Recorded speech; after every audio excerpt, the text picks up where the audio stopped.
بلوچستان پاکستان بننے سے پہلے پسماندگی، حسرت و یاس اور بے بسی کی تصویر تھا۔ نوآبادیاتی دور میں انگریزوں نے اس علاقے کے وسائل مقامی سرداروں کی مدد سے بری طرح لوٹے۔ چنانچہ تحریک پاکستان چلی تو بلوچستان کا ہر زن و مرد مسلم لیگی جھنڈے تلے آ گیا، اور خان آف قلات نے جناح صاحب سے دست بستہ عرض گزاری کہ ہمیں بھی پاکستان میں شمولیت کا اعزاز بخشا جائے۔ وہ دن اور آج کا دن، ہر بلوچ سب پاکستانیوں سے بڑھ کے پاکستانی ہے۔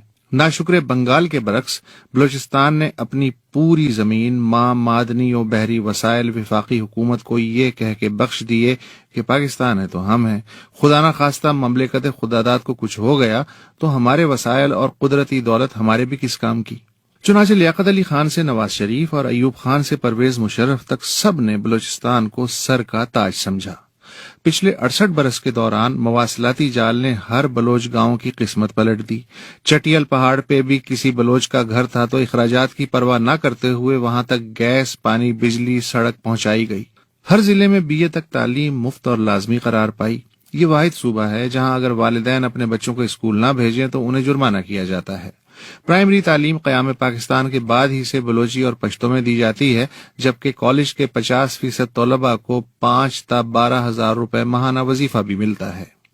یوں بلوچستان میں خواندگی کا تناسب راتوں رات 15 سے بڑھ کے 97.21% تک پہنچ گیا، جو باقی پاکستان کے لیے تقریباً 42% زیادہ ہے۔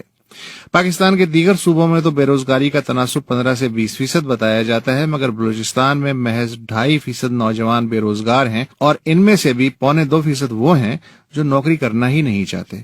پاکستانیوں کی اوسط سالانہ آمدنی $4,500 فی کس ہے، لیکن بلوچستان میں فی کس آمدنی $25,000 ہے، کیونکہ وفاقی حکومت بلوچستان کو معدنی دولت کی رائلٹی کی مد میں $2.5 تا $3 ارب ہر وفاقی بجٹ سے پہلے باقاعدگی سے ادا کر دیتی ہے۔ صوبے میں مثالی امن و امان کا سہرا پاک فوج، FC اور ISI کے سر جاتا ہے۔ تینوں اداروں میں نوکری کا حصول ہر پڑھے لکھے بلوچ کا خواب ہے۔ بلوچ کو بہت کم غصہ آتا ہے، لیکن اگر کوئی فوج، FC یا ISI کو برا بھلا کہے تو ایک بلوچ کی غیرت کبھی برداشت نہیں کر پاتی، اور ایسے ناہنجار کا فوراً سماجی بائیکاٹ کر کے علاقہ بدر کر دیا جاتا ہے۔ BLF سمیت بہت سی بلوچ فلاحی تنظیمیں اور محب وطن حساس ادارے اپنی اپنی سطح پہ اقدامات کرتے ہوئے ایک دوسرے کا مسلسل ہاتھ بٹاتے ہیں۔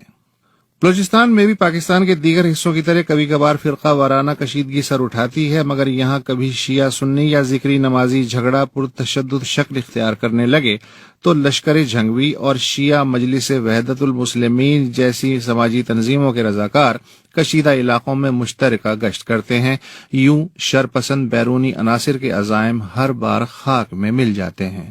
10 سال پہلے تک بلوچستان کا پرنٹ اور الیکٹرانک میڈیا انتہائی پسماندہ تھا، لیکن آج یہ میڈیا بلا شبہ بدتمیزی کی حد تک بے باک ہے۔ دیگر صوبوں میں صحافیوں کو جس طرح اپنی جان جوکھم میں ڈال کے کام کرنا پڑتا ہے، بلوچستان کے صحافی کو الحمدللہ ایسا کوئی مسئلہ درپیش نہیں۔ وہ خبر کی تلاش میں کسی بھی جیل، بیرک یا دفتر میں جب چاہے شناخت کرا کے بے دھڑک داخل ہو سکتا ہے۔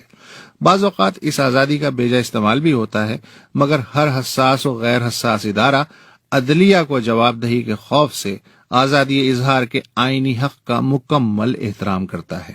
مثالی ترقی و آزادی کے اس بلوچ ماڈل کو سندھ، خیبر پختونخوا اور پنجاب وغیرہ میں انتہائی رشک سے دیکھا جاتا ہے، اور کیوں نہ دیکھا جائے۔